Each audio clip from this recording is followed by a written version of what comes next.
চ' everyone, আজি বিহুটো শেষ কৰি থৈ যাওঁগৈ বুলি ভাবিছোঁ।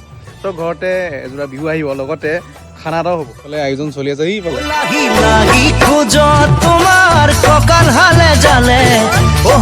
কথা এটা জানানে, সকলোৰে ঘৰত এটা বিশেষ স্থান থাকে য'ত থাকি সকলোৱে ভাল পায়।